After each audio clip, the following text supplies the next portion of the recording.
हम सब ऐसे किसी न किसी को तो जानते ही हैं जो किसी भी पार्टी की जान होता है। हमेशा खुश, खूब बातें करने वाला और जिसका चार्म कमाल का होता है।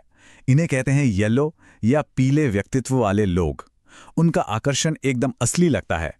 लेकिन क्या हो अगर यही आकर्षण किसी खतरनाक इरादे को छिपाने वाला एक नकाब हो? और यहीं से आज की बात शुरू होती है। सवाल यह है कि एक सच्चे, जोशीले, पीले व्यक्तित्व और एक चालाक मैनिपुलेटर के बीच फर्क कैसे करें। एक ऐसा इंसान जो बस उनके इन गुणों की नकल कर रहा हो। क्योंकि जैसा हम सब जानते हैं, हर चमकती चीज सोना नहीं होती। तो चलिए मुद्दे की तह तक चलते हैं। धोखे को पहचानने से पहले असली चीज को समझना जरूरी है ना? तो एक असली पीला व्यक्तित्व आखिर होता कैसा है? देखिए, पीले व्यक्तित्व वाले लोग, जिन्हें हम चैटी चार्ली भी कह सकते हैं, वो होते हैं जो किसी भी कमरे में घुसते ही अपनी एनर्जी से उसे रोशन कर देते हैं। वो क्रिएटिव होते हैं, हमेशा पॉजिटिव सोचते हैं और बात करने में तो उनका कोई जवाब ही नहीं। ऐसा लगता है मानो सारी दुनिया ही उनका मंच है और वो अपनी बातों से, अपनी कहानियों से सबका ध्यान खींच लेते हैं। सच कहूं तो इनके आसपास रहना बड़ा मजेदार लगता है। पर कहानी में एक ट्विस्ट है। जैसा अक्सर होता है, हर बड़ी ताकत के साथ एक चुनौती भी जुड़ी होती है। पीले व्यक्तित्व के ये कमाल के गुण ही कई बार उनकी कमजोरियां बन जाते हैं, जिनका कोई शातिर इंसान बड़ा आराम से फायदा उठा सकता है। और मजे की बात यह है कि कैसे उनकी ताकतें ही उनकी कमजोरियों से जुड़ी हुई हैं। उनका बड़ा सोचने वाला क्रिएटिव दिमाग अक्सर छोटी छोटी डिटेल्स में अटक जाता है। उनका करिश्मा और लोगों को खुश करने की आदत कभी-कभी उन्हें बातों को बढ़ा चढ़ाकर बताने पर मजबूर कर देती है, सिर्फ इसलिए ताकि लोग उन्हें और पसंद करें। और इससे समझना इसलिए जरूरी है क्योंकि यहीं से मैनिपुलेटर अपना खेल शुरू करते हैं। तो अब आते हैं इस पूरी बात के सबसे जरूरी हिस्से पर, एक असली अच्छे इरादों वाले पीले व्यक्तित्व और एक चालाक साइकोपैथ के बीच के फर्क को समझना, जो सिर्फ उनके इन गुणों की नकल कर रहा है। तो समझने वाली बात यह है कि ये जो फर्क है, ये हमेशा साफ साफ नहीं दिखता। ये बहुत बारीक होता है, जो उनके बर्ताव के पीछे छिपे इरादों में मिलता है। मतलब हमें सतह के थोड़ा और नीचे झांकना होगा।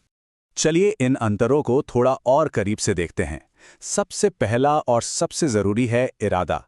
एक सच्चा पीला इंसान लोगों से जुड़ना चाहता है, उनके साथ हंसना चाहता है। वहीं एक साइकोपैथ, वो सिर्फ उनका इस्तेमाल करना चाहता है। फिर आता है झूठ बोलने का अंदाज। पीले लोग शायद कहानी को और मजेदार बनाने के लिए थोड़ा मिर्च मसाला लगा दें, लेकिन साइकोपैथ्स तो बिना किसी वजह के, सिर्फ मजे के लिए और कंट्रोल करने के लिए झूठ बोलते हैं। और सबसे बड़ा सुराग वो है तनाव में उनकी प्रतिक्रिया। जब चीजें बिगड़ती हैं तो एक पीला इंसान सच में घबरा जाता है, परेशान हो जाता है, जबकि एक साइकोपैथ वो खतरनाक रूप से एकदम शांत रहता है। क्यों? क्योंकि उसे सच में कोई फर्क ही नहीं पड़ता।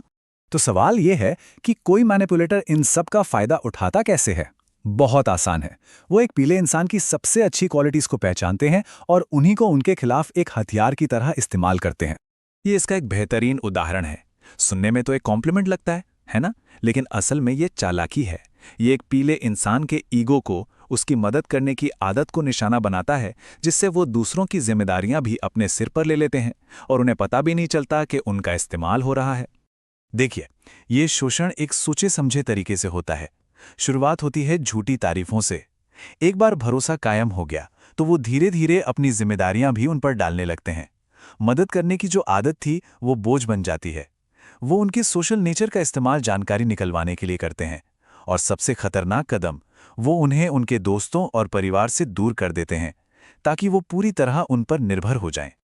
ये सब सुनकर थोड़ा डर लगना स्वाभाविक है, लेकिन घबराने की बात नहीं है, क्योंकि ज्ञान ही सबसे बड़ी ताकत है। तो अब सबसे जरूरी सवाल, हम खुद को बचा कैसे सकते हैं? जवाब है जागरूकता और सीमाएं तय करने में। तो खुद को बचाने के लिए कुछ कदम उठाए जा सकते हैं। अपनी कमजोरियों को समझें, मजबूती से ना कहना सीखें, भले ही शुरू में थोड़ा अजीब लगे। किसी की मीठी मीठी बातों के बजाय उनके काम करने के तरीके को देखें। और अगर अंदर से आवाज आए ना कि कुछ गड़बड़ है, तो उस आवाज पर यकीन करें।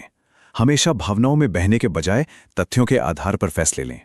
याद रखिए, सेल्फ अवेयरनेस ही आपका सबसे बड़ा हथियार है। तो आज की इस बात को हम एक सवाल के साथ खत्म करते हैं। आकर्षण, क्या ये किसी के व्यक्तित्व का एक स्वाभाविक हिस्सा है, या ये एक औजार है जिसे अच्छे या बुरे दोनों कामों के लिए इस्तेमाल किया जा सकता है? ये समझना कि कब ये असली है और कब सिर्फ एक मुखौटा अपने रिश्तों को बेहतर ढंग से संभालने में बहुत मदद कर सकता है ना सोचने वाली बात?